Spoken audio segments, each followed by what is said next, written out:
August 3, 1936, Berlin, Germany. 14-year-old Anna Kowalski raised the Mauser rifle. Jesse Owens was 50 yards away, preparing for his victory lap. The crowd of 100,000 Germans fell silent. Anna had been trained for 6 months by Dr. Heinrich Müller's special unit: hypnosis, conditioning, mind fracturing. She no longer remembered her real name or that Jesse Owens had once signed her track shoes in Chicago. The shot rang out across Olympic Stadium. What happened in the next 10 seconds was buried in classified files for 87 years. 3 governments covered it up. 1 family carried the secret. And when the truth finally surfaced in a dusty basement in Portland, Oregon, it changed everything we thought we knew about heroes, villains, and the thin line between salvation and betrayal. Before we jump back in, tell us where you're tuning in from, and if this story touches you, make sure you're subscribed, because tomorrow I've saved something extra special for you. The echo of gunfire dissolved into the rhythmic thud of sneakers against pavement. 87 years later, Margaret Chen's morning run through Laurelhurst Park should have been peaceful.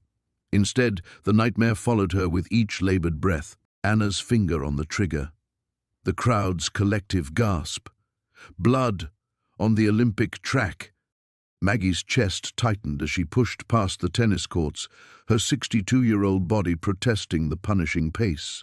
30 years of retirement hadn't dulled her instincts. Someone was watching her. The black sedan had been parked across from her house for 3 days now. Different drivers, but always the same government plates, barely concealed beneath civilian registrations. They knew. Somehow, after all these decades of careful silence, they knew. Her phone buzzed against her hip. Emma's name flashed on the screen, and Maggie's blood turned to ice. Her granddaughter wasn't supposed to be back from Stanford until Christmas break. She wasn't supposed to be anywhere near Portland, and she definitely wasn't supposed to have access to the basement. "Grandma Maggie?" Emma's voice cracked through the speaker, young and terrified. "I found something. In your house. There are boxes down here with Nazi symbols. And photographs. Jesus Christ, there's a girl with a gun pointed at..." The line went dead. Maggie's running shoes skidded against wet concrete as she spun toward home, muscle memory from her FBI days overriding arthritic joints. The morning fog seemed to thicken around her, Portland's familiar streets blurring into the shadowy corridors of a Berlin safehouse she'd tried to forget. Operation Schwarzer Blitz. Dr. Mueller's experiments. The children who never came home. She'd spent 3 decades building Margaret Chen, the quiet widow who volunteered at the library and grew prize-winning roses.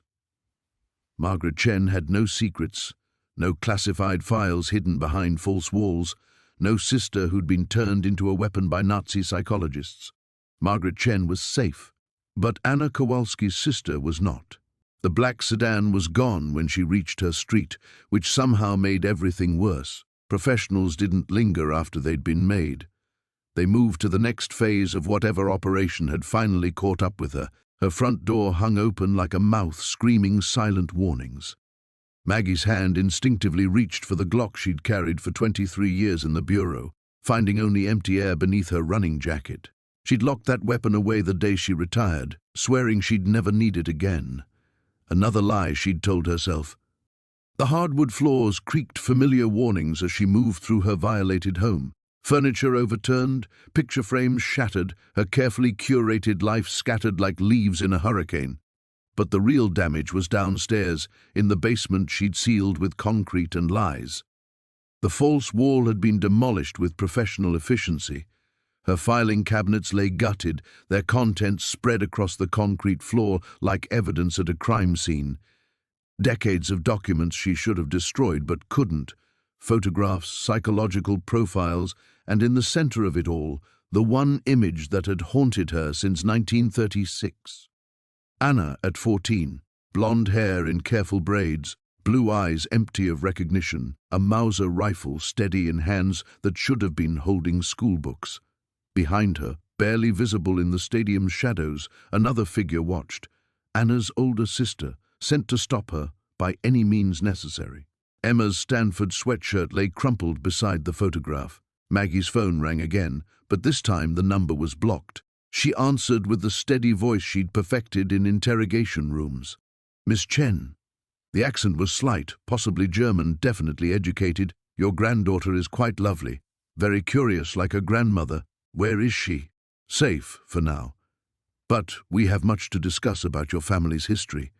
The documents you've hoarded for so long have finally served their purpose." Through her basement window, Maggie could see another black sedan pulling into her driveway. The past she'd buried was clawing its way to the surface, and Emma was trapped in the avalanche. "The girl in the photograph," the voice continued, almost conversationally. "She's still alive, you know. Dr. Mueller's work was more thorough than anyone realized. Anna never fully recovered from the conditioning, but she's been useful, as have her descendants." The basement door slammed shut above her. Footsteps moved through her house with military precision. Maggie was trapped in her own tomb of secrets, surrounded by the ghosts of an operation that should have died in Berlin. "You have 12 hours to decide, Miss Chen. Your silence for your granddaughter's safety. But understand this, Operation Schwarzer Blitz was never truly terminated. It simply evolved, and your family's participation is far from over." Before we continue this dangerous game of cat and mouse through Maggie's buried past, I want to hear from you. Have you ever discovered a family secret that changed everything you thought you knew about the people you loved? Drop a comment below about the moment your family's carefully constructed story began to crumble. And if this story is keeping you on the edge of your seat, make sure you're subscribed, because tomorrow we're diving deeper into Anna's transformation from Olympic dreams to Nazi nightmare. The line went dead, leaving Maggie alone with the weight of 87 years pressing against her chest like a physical thing. She stood motionless in her devastated basement, surrounded by the archaeological remains of a life she'd worked 3 decades to bury. The silence above her had turned predatory. She could feel them moving through her house, professionally methodical, touching everything she'd built as Margaret Chen. Her legs gave out, and she sank onto the concrete floor beside the scattered photographs. Emma's face smiled up at her from a Christmas card mixed among the Nazi documents. 20 years old, brilliant, majoring in investigative journalism because she wanted to uncover the truth that matters. The irony tasted like copper pennies in Maggie's mouth. 12 hours. The basement window filtered grey Portland morning light across images that should have been destroyed in 1945. Anna, at the Hitler Youth Training Camp, her small hands learning to strip a rifle while other children played with dolls. Anna, in Dr. Mueller's laboratory, electrodes attached to her temples, her eyes already showing the glassy emptiness that would follow her for the rest of her life. Anna in the Olympic Stadium, 3 days before Jesse Owens would make history, practicing her shot while Maggie watched from the shadows and planned her sister's execution. Maggie's fingers found the photograph of Anna's wedding day, 1952, a small ceremony in Michigan where no one asked too many questions about the war years. Anna in white lace, smiling with the desperate brightness of someone trying to convince herself she deserved happiness. Her new husband, Robert Murphy, beaming with the confidence of a man who believed love could heal any wound. They'd been wrong, of course. Dr. Muller's conditioning had roots deeper than love could reach. The basement door remained locked from the outside, but Maggie could hear them talking in muffled tones above her, professional voices discussing logistics with the casual efficiency of people who'd done this before. She caught fragments: subject secured at location 2, psychological pressure optimal, family compliance expected within parameters. Family compliance. As if Emma's kidnapping was just another data point in their operation. Maggie crawled across the concrete, gathering photographs with shaking hands. Here was Anna teaching her daughter Patricia to ride a bicycle, the same hands that had once been trained to kill, now steady and gentle. Patricia at high school graduation, unaware that her mother's nightmares came from memories of state-sponsored murder. Patricia's wedding, Anna walking her down the aisle with the careful posture of someone always listening for approaching footsteps. And then Emma.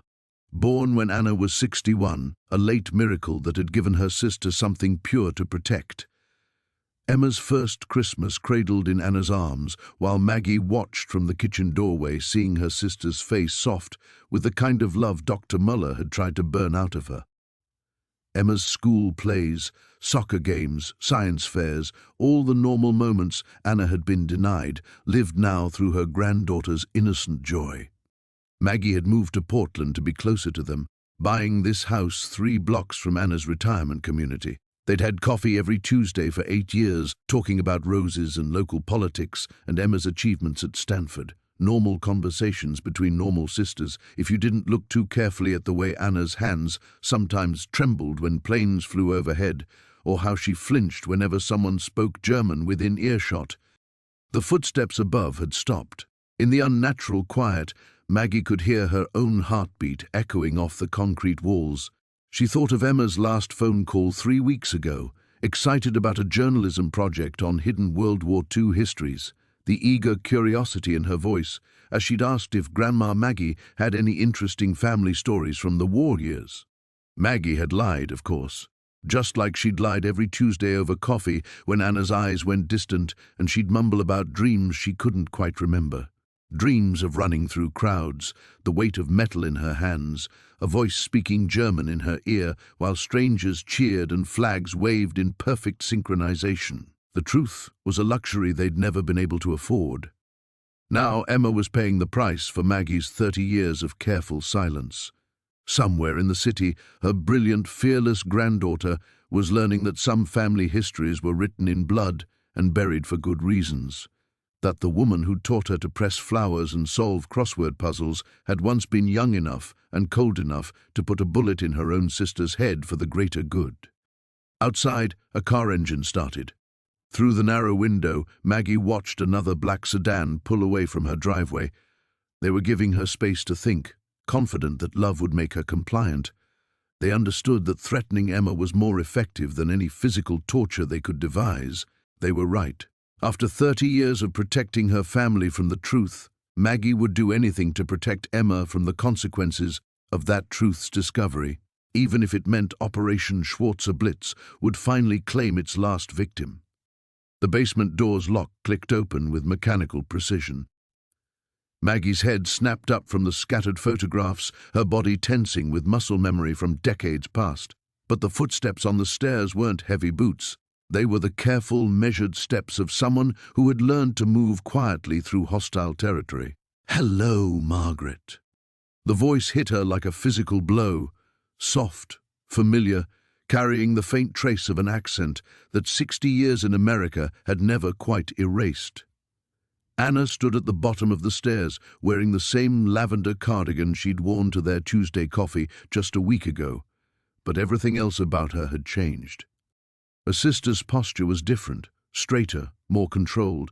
The tremor that had plagued Anna's hands since the war was gone, replaced by an unnatural stillness. But it was her eyes that made Maggie's blood freeze. The warm grandmother's eyes that lit up when Emma called were gone, replaced by the glassy, focused stare Maggie remembered from 1936. "Anna." The name came out as a whisper. "What have they done to you?" "Done to me?" Anna tilted her head with mechanical precision, like a bird studying prey. "They've reminded me who I was always meant to be." Dr. Muller's work was never incomplete, Margaret. It was simply dormant.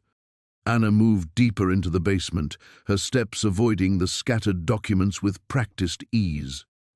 She reached into her cardigan pocket and withdrew a small device, sleek, modern, nothing like the crude electroshock equipment from the Nazi laboratories, but Maggie recognized the purpose immediately.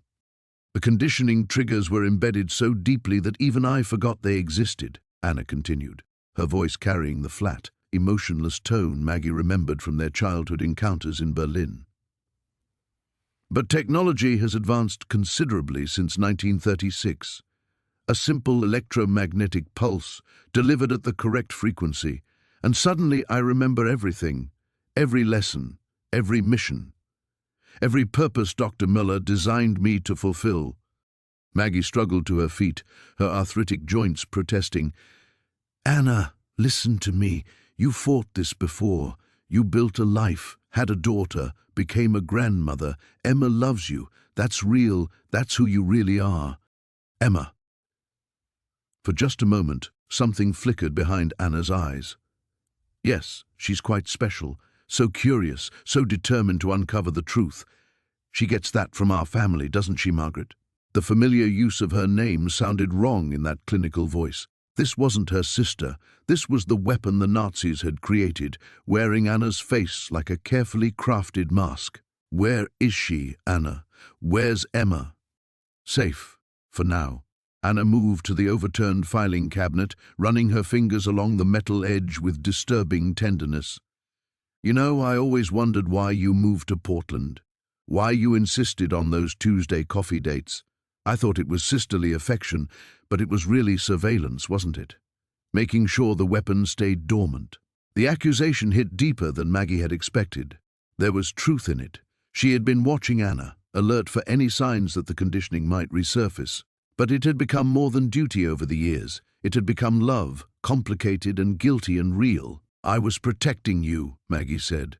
I was protecting our family. Our family. Anna laughed, a sound devoid of warmth. You mean the family you were ordered to eliminate in 1936? The sister you were prepared to murder in the Olympic Stadium? I couldn't do it. The words escaped before Maggie could stop them. I had you in my sights, Anna. Clean shot, perfect angle. But when I saw your face, you were still my little sister underneath all their programming. I couldn't pull the trigger. Anna's expression didn't change, but something shifted in her posture. So you let Jesse Owens die instead. The world tilted. Maggie's carefully constructed reality, built on 30 years of believing she'd saved both Anna and the Olympic champion, cracked down the middle. That's impossible. The records show what they needed to show. Anna pulled a yellowed newspaper from her cardigan pocket, the headline visible, even in the basement's dim light. Olympic hero Jesse Owens dies in mysterious hunting accident, 1936. Maggie's knees gave out. She collapsed onto the concrete, staring at words that rewrote everything she'd believed about that terrible summer. No, he lived. He won 4 gold medals. He became a hero. He did win those medals, Anna said, her voice taking on an almost gentle quality. 3 days before I put a bullet in his chest during what the papers called a tragic hunting accident. Dr. Mueller's conditioning held perfectly. I completed my mission, just as I was programmed to do. The basement walls seemed to close in around Maggie. 87 years of believing she'd made the right choice, that her moment of sisterly love had saved an innocent man, dissolved into ash. And now, Anna continued, it's time to finish what we started. Emma discovered the truth about Operation Schwarzer Blitz, Margaret. She knows too much. Just like Jesse Owens knew too much. Anna's hand moved to her other pocket, and Maggie knew with sick certainty what she would find there. The conditioning never really fades, Anna whispered. It just waits for the right moment to bloom again. The gun in Anna's hand was small, modern, nothing like the heavy Mauser rifle from the photographs scattered around their feet. Maggie stared at it with the detached fascination of someone watching her own execution. After 30 years of nightmares about this moment, the reality felt almost anticlimactic. You don't want to hurt Emma, Maggie said, forcing her voice to remain steady. She's your granddaughter. You taught her to braid friendship bracelets. You took her to the zoo every summer. I remember. Anna's finger rested on the trigger with professional familiarity. I also remember you teaching me to field strip a pistol when I was 12. Funny how muscle memory works, isn't it? Maggie tried to reconcile this cold stranger with the woman who'd wept at Emma's high school graduation, who'd called her every Christmas morning for 8 years, who'd asked her advice about dating again after Robert died. The Anna she'd grown to love. Had that all been an elaborate performance? The woman you've been pretending to be, Maggie whispered. The grandmother, the widow, was any of it real? For the first time, Anna's mechanical composure cracked. Her hand trembled almost imperceptibly. That's the cruelest part of Dr. Mueller's work. The love was real. Every birthday party, every bedtime story, every moment of joy with Patricia and Emma, I felt all of it. But it was built on a foundation of programming, Margaret. Love was just another tool to ensure my cover remained intact. Then fight it now. Fight for them. I tried fighting it for 60 years. Anna's voice carried decades of exhaustion. Do you know what it's like, living with a stranger in your own mind, waking up some mornings unable to remember why your hands know how to kill or why certain sounds make you reach for weapons that aren't there? The conditioning doesn't disappear, Margaret, it just waits. Maggie could hear movement upstairs again, careful footsteps, professional voices speaking in clipped tones. Anna wasn't working alone. The people who'd reactivated her had backup plans, contingencies, probably surveillance on every family member they'd spent decades collecting. How many others are there? Maggie asked. How many children did Muller turn into sleeper agents? You really don't know. Anna studied her with something that might have been pity. The FBI debriefed you about Operation Schwarzer Blitz, but they only told you about the failures. The children who broke under the conditioning, who were discovered and eliminated. They never told you about the successes. The basement suddenly felt colder. Maggie thought of other families, other Tuesday coffee dates, other grandparents living quiet lives while something monstrous waited dormant in their subconscious. Emma found the full files, Anna continued, not just your sanitized FBI reports, but Dr. Mueller's actual research. 237 American children recruited between 1934 and 1937, subjected to advanced psychological conditioning and returned to their families with implanted triggers. Most of us were activated during the war years for various objectives. And after the war, we integrated. We lived normal lives. We raised families who never knew what we were capable of. Anna's smile was terrible in its sincerity. Some of us are teachers now, doctors, judges. 3 are in Congress, last I counted. We've been very successful at blending in. The scope of it hit Maggie like a physical blow. An entire generation of programmed killers scattered across America, living dormant until someone decided they were useful again. Children who'd grown into parents, grandparents, pillars of their communities, all carrying the potential for violence like a genetic time bomb. But why activate you now? Why risk exposure after all these years? Anna's expression hardened. Because Emma found more than just the files, Margaret. She found Dr. Mueller. The words hung in the air like a death sentence. Maggie had assumed Mueller was long dead, killed in the chaos of Berlin's fall, or hunted down by Allied forces in the aftermath. The idea that he was still alive, still active, still running his experiments. He's been perfecting the work for 80 years, Anna said. New subjects, improved conditioning, better integration protocols. Emma stumbled onto his current operation while researching her journalism project. She thought she was uncovering historical crimes, but she'd actually discovered an ongoing program. So, you kill her to protect it? I kill her because she can't be allowed to expose it. Anna's voice returned to its mechanical flatness. Too many lives depend on maintaining the secrecy. Too many families who don't know what their loved ones really are. Above them, Maggie heard a phone ringing. 3 short bursts, then silence, some kind of signal. Time's up, Margaret. Anna raised the gun with steady hands. Dr. Mueller wants to meet with you personally. You're going to help us convince Emma that her research was misguided, that some truths are too dangerous to reveal, and if I refuse. Anna's finger tightened on the trigger. Then Emma learns firsthand what her grandmother is really capable of. The gun's barrel remained steady as Anna waited for Maggie's answer, but something had shifted in her sister's face. A micro-expression, barely perceptible, that reminded Maggie of the 6-year-old Anna who used to crawl into her bed during thunderstorms.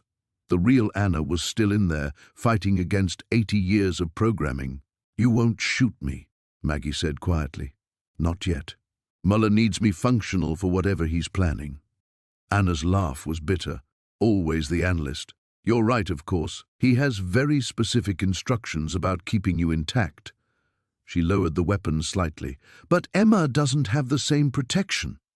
The words hit their mark. Maggie could feel her composure cracking, the professional mask she'd worn for 30 years finally beginning to slip. Where is she, Anna? What has he done to her? Nothing permanent, yet. Anna moved closer, her footsteps creating hollow echoes in the basement. She's being held at the facility where Dr. Mueller has continued his work, a private psychiatric research center outside the city, very exclusive, very discreet. The kind of place where brilliant young journalism students sometimes suffer tragic nervous breakdowns when their research leads them to dangerous truths. The casual cruelty in Anna's voice made Maggie's stomach turn. This was what Dr. Mueller's conditioning created, people who could discuss murder with the same tone they'd used to plan a grocery list. She thought of Emma's laugh, her fierce determination to expose injustice, her stubborn refusal to back down from a story. Those qualities would make her resistant to psychological manipulation, which meant Mueller would have to use more direct methods. "How long do I have?" Maggie asked. "He's expecting us within the hour." Anna glanced at her watch with mechanical precision. "The drive will give us time to discuss your cooperation. Dr. Mueller has some fascinating ideas about family loyalty and how it can be weaponized." Maggie's mind raced through possibilities, escape routes, potential weapons in the cluttered basement. But every scenario ended the same way, with Anna's conditioning overriding any sisterly affection, with Emma paying the price for Maggie's moment of hesitation. She'd failed to save Jesse Owens by refusing to kill her sister. Now she was going to lose Emma for the same reason. "Tell me about the others," Maggie said, buying time. "The other children from Operation Schwarzer Blitz, are they all still active?" Anna's expression flickered, another crack in the programming. "Most of them don't even know what they are. The triggers were designed to remain dormant unless specifically activated. They live normal lives, raise families, grow old, thinking the nightmares and memory gaps are just trauma from childhood displacement during the war. But some have been activated, when necessary." Anna's voice carried a note of what might have been regret. A senator who opposed certain military appropriations suffered a heart attack last year. Very tragic, very natural looking. A journalist investigating defense contractors had a skiing accident. The conditioning makes us extremely effective at creating coincidences. The scope of it made Maggie feel sick. Decades of assassinations disguised as accidents, policy decisions influenced by the threat of violence, an entire shadow network of programmed killers embedded in American society. Mueller hadn't just created weapons, he'd created a self-perpetuating system of control that had been operating for 80 years without detection. "And now Emma threatens to expose all of it," Maggie said. "Emma threatens to destroy hundreds of innocent families." Anna's grip tightened on the gun. "Do you know what happens when the programming is forcibly broken, Margaret?" "I do. I've seen the others who've tried to resist their conditioning. The psychological damage is catastrophic. Complete breakdown, catatonia, sometimes suicide." Maggie thought of the teachers, doctors, judges Anna had mentioned, people who'd built lives and loved families while carrying this terrible secret in their subconscious. If Emma's research became public, it wouldn't just expose Mueller's crimes, it would destroy every family connected to his victims. "So the kindest thing is to let it continue," Anna said, reading her thoughts. "Let the sleeping weapons sleep. Let the families stay ignorant and happy. And let Mueller keep creating new ones." Anna was quiet for a long moment. Above them, the footsteps had stopped again, and Maggie could hear the low murmur of voices discussing logistics. Professional kidnappers with decades of experience, treating her granddaughter's life as just another operational parameter. "I remember Emma's first word," Anna said suddenly, her voice soft and distant. "It was gamma, her version of grandma. She said it while we were making cookies, and Patricia cried because she'd been trying for months to get her to say mama first." The crack in Anna's composure widened, and for a moment, the real woman shone through. "I taught her to ride a bicycle in Laurelhurst Park. She scraped her knee and wouldn't stop crying until I promised the cut would heal into an adventure scar that would make her braver. She believed me because she trusted me completely." "She still trusts you," Maggie whispered, "and you're going to use that trust to destroy her." Anna raised the gun again, but now her hand was shaking. "Time to go, Margaret. Dr. Mueller doesn't like to be kept waiting. Maggie rose slowly from the concrete floor, her eyes never leaving Anna's trembling hand. The gun wavered between them like a compass needle searching for true north, and in that moment of uncertainty, Maggie saw her opening, not to escape, but to speak the truth she'd buried for 30 years. "There's something you don't know about Berlin," Maggie said quietly. "Something I never told the FBI. Something I never even admitted to myself until this moment." Anna's finger hesitated on the trigger. "Margaret, don't—" "I wasn't sent to kill you, Anna." The words tumbled out with the force of a confession decades in the making. "The FBI never ordered me to eliminate my own sister. That was my lie, my way of making myself the hero of a story where I was actually the villain." The basement fell silent except for the distant murmur of voices upstairs. Anna's face remained carefully blank, but Maggie could see confusion flickering behind her eyes. "I was sent to extract you," Maggie continued, her voice growing stronger with each word. "The intelligence community had learned about Operation Schwarzer Blitz, about the American children being programmed as sleeper agents. My mission was to find you, deprogram you if possible, and bring you home safely." Anna lowered the gun slightly. "That's not— The report said what I told them to say." Maggie stepped closer, her hands open and visible. "I found you 3 days before you were supposed to kill Jesse Owens. You were staying in a boarding house near the Olympic Village, and I watched you for hours, trying to find some trace of my little sister underneath all their conditioning." The memory came flooding back with devastating clarity. Anna, at 17, her face eerily serene as she assembled and disassembled her rifle with mechanical precision, the way she'd hummed their mother's lullabies while cleaning the weapon.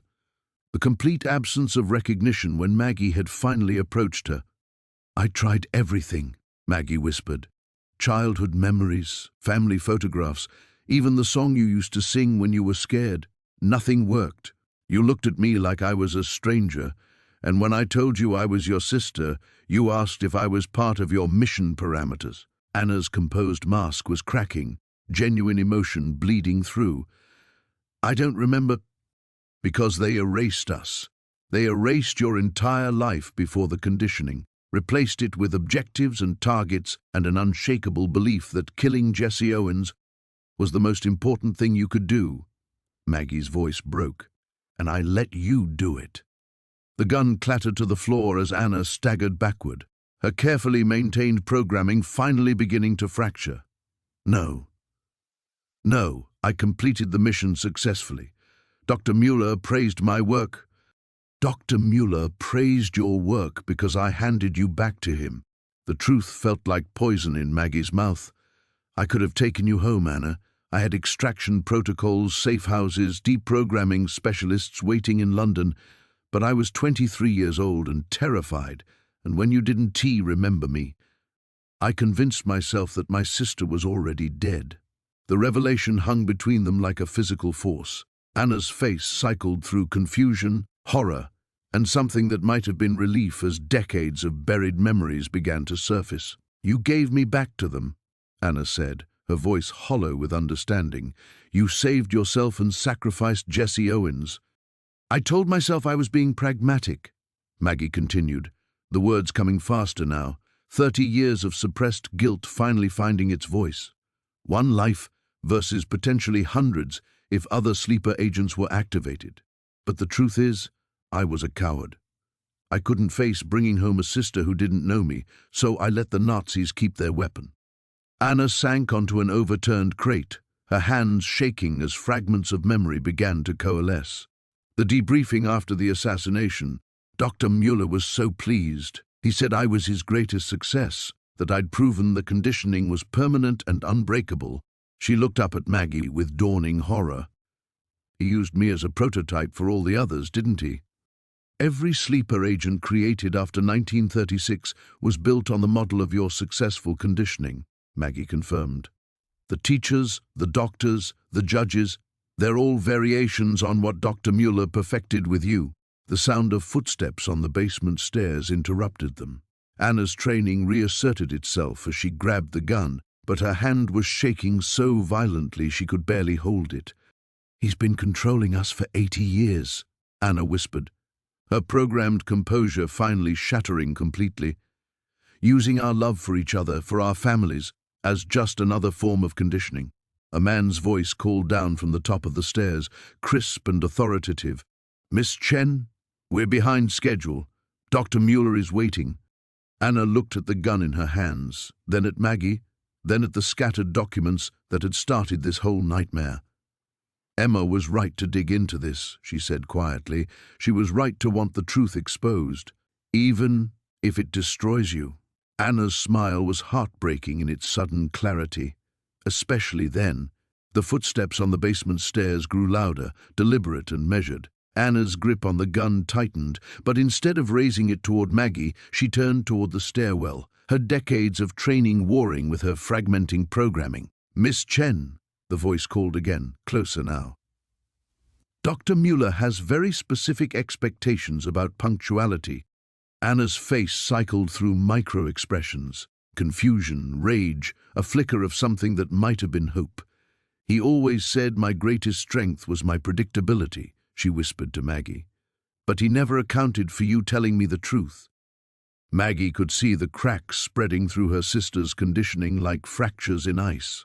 Each revelation had weakened Muller's psychological architecture, but the structure was still there, still dangerous. Anna was fighting a war inside her own mind, and the outcome would determine whether Emma lived or died. "We can still save her," Maggie said urgently. "But you have to choose, Anna. Choose Emma over your programming. Choose family over fear." The first figure appeared at the bottom of the stairs, a lean man in his 50s, with the careful posture of someone accustomed to violence. He took in the scene quickly, Anna holding the gun, Maggie standing too close, documents scattered across the floor like evidence of betrayal. "There's been a complication," he said into a small radio clipped to his collar. "The subject appears to be experiencing conditioning conflicts." Anna's laugh was raw and broken. "Conditioning conflicts. Is that what we're calling it when a weapon remembers it used to be human?" The man's hand moved toward his jacket, but Anna was faster. The gun swung toward him with fluid precision, muscle memory overriding conscious thought. "Don't," she said, her voice carrying the cold authority of someone who'd spent decades perfecting the art of killing. "I may be broken, but I'm still very, very good at this." He froze, hands visible. Behind him, Maggie could hear more movement upstairs, backup repositioning, escape routes being secured. Muller's people were professionals who'd had 80 years to perfect their contingency plans. "Dr. Mueller anticipated this possibility," the man said calmly. "Psychological fracturing under extreme stress. He's prepared countermeasures." Anna's finger tightened on the trigger. "Tell me about Emma. Where is she? What has he done to her?" "The girl is safe, sedated but unharmed. Dr. Mueller finds her useful for his current research." The man's smile was carefully calculated to provoke. Such a bright mind, so curious about family history. She'll make an excellent subject for the new conditioning protocols. The words hit Anna like physical blows. Maggie watched her sister's face transform, the last vestiges of programmed compliance burning away in the face of maternal fury. Whatever Mueller had done to create his perfect weapon, he'd built it on foundations of human emotion, and that was his fatal mistake. "He wants to turn Emma into another version of me," Anna said, understanding flooding her features. "Another sleeper agent, another weapon disguised as a granddaughter." "The next generation of subjects shows remarkable promise," the man confirmed. "Digital conditioning methods, neurochemical enhancement, genetic predisposition mapping. Your granddaughter's psychological profile suggests she'd be extremely receptive to the new protocols." Anna's composure shattered completely. She pressed the gun barrel against the man's forehead with surgical precision. "How long?" she demanded. "How long before the conditioning becomes irreversible?" 48 hours from initial sedation. "The process has already begun." Maggie felt the world tilt around her. Emma had been missing for how long? 12 hours? 16? Time became elastic and terrifying as she realized they might already be too late to save her granddaughter's mind. "But there's hope," Anna said suddenly, her voice carrying a note of dangerous calm. "You said Dr. Mueller anticipated psychological fracturing, which means he's developed methods to repair broken conditioning." The man's confidence flickered. "The repair protocols are experimental, which means he has equipment, facilities, maybe even reversal procedures." Anna's smile was terrible in its clarity. "You're going to take us to him? Now?" "Miss Chen, I don't think you understand the full scope of Dr. Mueller's operation. This facility has been developing enhanced subjects for decades. The security measures alone..." Anna pressed the gun harder against his skull. "Then it's a good thing I was trained by the best." She looked back at Maggie, and for a moment the programmed killer disappeared entirely. What remained was just a grandmother who'd spent 60 years living with monsters in her own mind, finally given the chance to fight back. "I can't undo what I did to Jesse Owens," Anna said quietly, "and I can't give us back the decades Mueller stole. But I can end this. I can make sure Emma never becomes what we are, even if it destroys you in the process." Anna's smile was heartbreaking and fierce, especially then. The basement exploded into motion. Anna's gun pressed deeper against her captive's skull as Maggie heard heavy footsteps thundering overhead, Mueller's backup team repositioning for an assault. The man beneath Anna's weapon remained perfectly still, his professional calm cracking only at the edges. "Move!" Anna commanded, hauling him toward the stairs. "One wrong step, and Dr. Mueller loses his favorite messenger boy." "You're making a mistake, Miss Chen," he said quietly.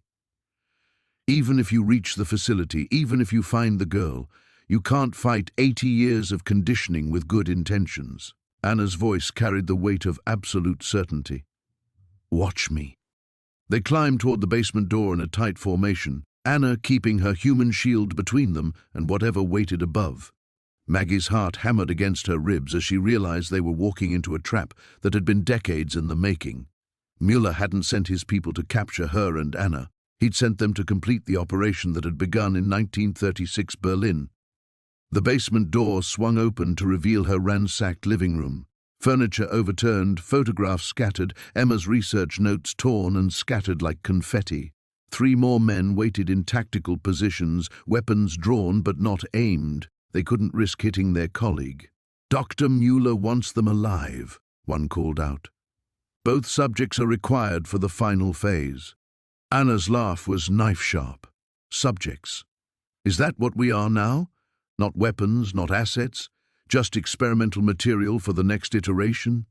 "The technology has evolved considerably since your conditioning," her captive replied.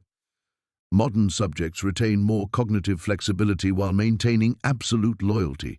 You and your sister represent outdated models." The words hit Maggie like a revelation. "That's why he wants us both," she breathed. "Not to eliminate us, to study us, to understand why I broke free and why you're breaking down." Anna nodded grimly. Emma was never the primary target. She was bait. He knew her investigation would eventually lead us to each other, force the confrontation he needed to complete his research. Through the living room windows, Maggie could see black SUVs lining her quiet street. Neighbors' curtains twitched with curiosity at the unusual activity, but none would intervene. Mueller's people had perfected the art of operating in plain sight, hiding behind the assumption that ordinary evil could never be this organized, this patient. "The facility is 40 minutes north," Anna said, reading Maggie's thoughts. "Emma is running out of time, and every second we stand here is a second closer to losing her forever." One of the tactical team members stepped forward, his weapon lowered in a gesture of negotiation. "Miss Chen, you're experiencing acute conditioning breakdown. Dr. Mueller can repair the damage, restore your psychological stability, but you need medical intervention before the fracturing becomes permanent." "Like Jesse Owens needed medical intervention." Anna's voice carried 30 years of suppressed rage. "Like all the others who died because Dr. Mueller decided their lives were acceptable losses for his grand experiment?" Jesse Owens died because it was necessary, the man replied with mechanical precision. His death served the larger objective of embedding deep cover assets in American society. The strategic value. Anna's gunshot cut off his words. The bullet shattered a lamp 3 inches from his head, and suddenly everyone was moving. The tactical team dove for cover as Anna shoved her captive toward the front door, using him as a battering ram to clear their path. "The car!" she shouted to Maggie, pointing toward a grey sedan parked at the curb. "Keys in his pocket!" Maggie's hands shook as she fumbled for the keys, while Anna kept their captive between them and the pursuing team. The irony wasn't lost on her. She was relying on her sister's decades of assassination training to save Emma from becoming another version of the same weapon. They reached the sedan as gunfire erupted behind them. Not aimed to kill, Maggie realized. Muller needed them functional for his research. But functional didn't mean uninjured, and she felt glass spray across her neck as the rear window exploded. Anna pushed their captive into the back seat and pressed the gun against his spine. "Drive, Margaret, fast." Maggie's hands found the steering wheel with muscle memory she didn't know she possessed.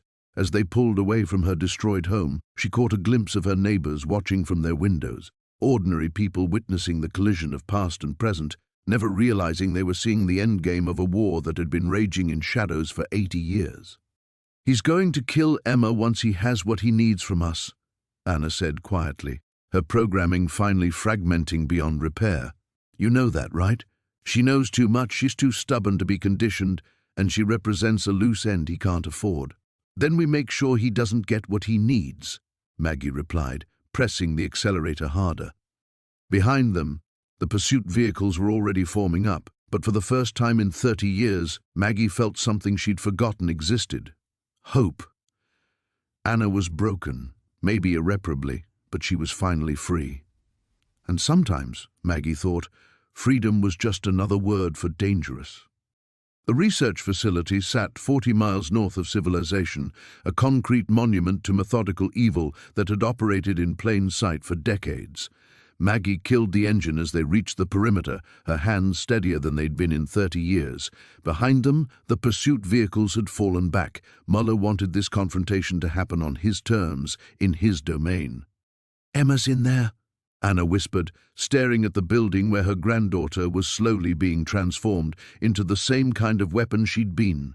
Somewhere in that place, they're erasing who she is. Their captive stirred in the back seat, blood trickling from where Anna had struck him during the drive. "It's too late," he mumbled through swollen lips. "The conditioning protocols, 18 hours in, neural pathways already restructuring." Anna's face went pale.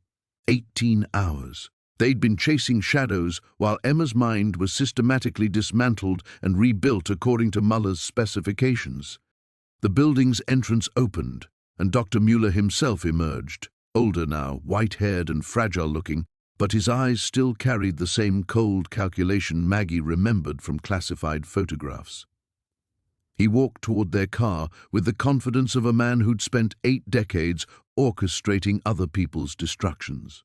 "Margaret," he called through the windshield, his English still tinged with German precision. "Anna, you've come home at last." Anna stepped out first, the gun trained on Muller's chest. Her conditioning might be fragmenting, but her accuracy remained flawless. "Where is she?" "Emma is safe, resting comfortably while the new neural pathways established themselves." Muller's smile was grandfatherly, obscene in its warmth. Such a remarkable girl. Her psychological profile shows exceptional resilience, perfect for the enhanced protocols. "Enhanced how?" Maggie demanded, joining Anna beside the car. "Digital conditioning, neurochemical optimization, genetic predisposition mapping." Muller spoke like he was discussing a favorite hobby. The old methods, Anna's methods, were crude by comparison. Modern subjects retain their personalities while gaining absolute loyalty. They don't even realize they've been modified. Anna's gun hand trembled. "She'll never know. She'll go home thinking she's still herself, but she'll be your weapon forever. Unless," Muller continued conversationally, "you'd prefer to trade places? The reversal process exists, though it's unpleasant, fatal typically, but it would free her mind completely." The offer hung in the air like a physical presence. Anna and Maggie looked at each other, 30 years of separation collapsing in an instant. They both understood what Muller was really offering, the chance to finally balance the scales for Jesse Owens, for all the others, for the decades of living as broken weapons in human disguise. Both of us, Anna said quietly. For her. Anna, no, Maggie started. We're dying anyway, Anna cut her off. You said it yourself. We're weapons that learn to think. How long before the programming reasserts itself? How long before we become what Muller made us again? Mueller nodded approvingly. The facility has been monitoring you both for years. Margaret's conditioning never fully took too much conscious resistance, but it's still there, dormant pathways waiting for activation. Anna's breakdown is accelerating beyond repair. Without intervention, you have perhaps weeks before complete psychological collapse. The truth of it hit Maggie like cold water. The nightmares, the hypervigilance, the way she'd isolated herself from everyone who might matter. She wasn't healing from her conditioning, she was slowly succumbing to it. Show us Emma, Maggie said finally. Let us see that she's really alive, really salvageable. Muller gestured toward the building. Of course. But understand, once you enter the facility, the process becomes irreversible. For all of you.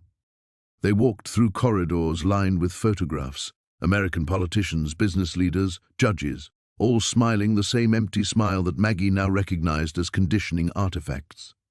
80 years of carefully placed assets, all built on the foundation of what Muller had learned from Anna's successful programming. Emma lay in a medical bed surrounded by monitoring equipment, electrodes attached to her skull, 4 lines snaking into her arms.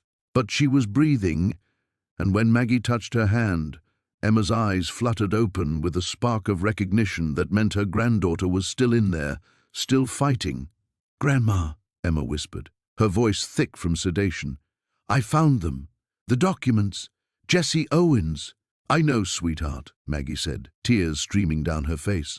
"I know, and we're going to make it right."